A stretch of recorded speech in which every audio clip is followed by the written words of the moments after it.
ভারতের কলকাতায় অনুষ্ঠিত ফিল্ম ফেয়ার অ্যাওয়ার্ডস বাংলা 2024 জিতল বাংলাদেশের জনপ্রিয় 3 তারকা। বিস্তারিত থাকছে এনআইপি নিউজে।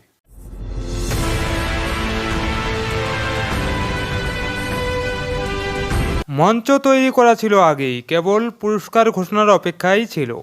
সেই ঘোষণাটাই এলো কলকাতায় অনুষ্ঠিত ফিল্ম ফেয়ার অ্যাওয়ার্ডস বাংলা 2024 এর আসরে পার্শ্ব চরিত্রে শ্রেষ্ঠ অভিনেত্রী, সেরা নবাগতা অভিনেত্রী ও সেরা নবাগতা অভিনেতার পুরস্কার জিতেছেন 3 বাংলাদেশি তারকা।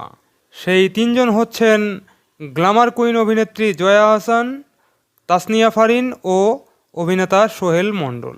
গত শুক্রবার কলকাতার বিলাসবহুল আইটিসি রয়্যাল বেঙ্গলে বসেছিল এবারের ফিল্মফেয়ার অ্যাওয়ার্ডস বাংলা 2024 এর আসর, যেখানে 2023 সালে টলিউডে মুক্তি পাওয়া সিনেমাগুলোর মধ্য থেকে সেরাদের বেছে নেওয়া হয়েছে।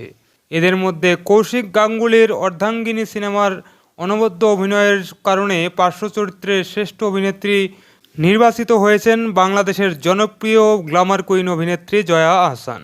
এবারের আসরে জয়া মোট 2টি ক্যাটাগরিতে মনোনয়ন পেয়েছিলেন। অর্ধাঙ্গিনীর পাশাপাশি দশম অবতার সিনেমার জন্য কেন্দ্রীয় চরিত্রে সেরা অভিনেত্রী ক্যাটাগরিতে মনোনয়ন পেয়েছিলেন তিনি, তবে এই ক্যাটাগরিতে জয়া পুরস্কার জেতেননি। অন্যদিকে অতনু ঘোষের আরও এক পৃথিবী সিনেমার জন্য সেরা নবাগতা অভিনেত্রীর পুরস্কার জিতেছেন অভিনেত্রী তাসনিয়া ফারিন। এই ক্যাটাগরিতে তাসনিয়ার সঙ্গে লড়াইয়ে ছিলেন সৃজা দত্ত ও সৌমিত্রিষা কুণ্ডু। এছাড়া জঞ্জাল সিনেমার জন্য নবাগত অভিনেতা হয়েছেন সোহেল মণ্ডল। বাংলাদেশ নাট্য জগতের জনপ্রিয় অভিনেত্রী তাসনিয়া ফারিন ও সোহেল মণ্ডলের জন্য এটাই প্রথম ফিল্ম ফেয়ার পুরস্কার। এই 3 জন বাদেও এবারের আসরে আরও 2 জন বাংলাদেশি তারকা ফিল্ম ফেয়ার অ্যাওয়ার্ডস বাংলা 2024 এ মনোনয়ন পেয়েছিলেন। তারা হচ্ছেন অভিনেত্রী অপি করিম ও সঙ্গীত শিল্পী মাহতাম সাকিব। চিনি 2 সিনেমায় পাওয়া তুমি জানতেই পারো না গানের জন্য মনোনয়ন পেয়েছিলেন মাহতাম। অন্যদিকে সমালোচকদের রায়ে বাংলাদেশ নাট্য জগতের আরেক জনপ্রিয় অভিনেত্রী অপি করিম।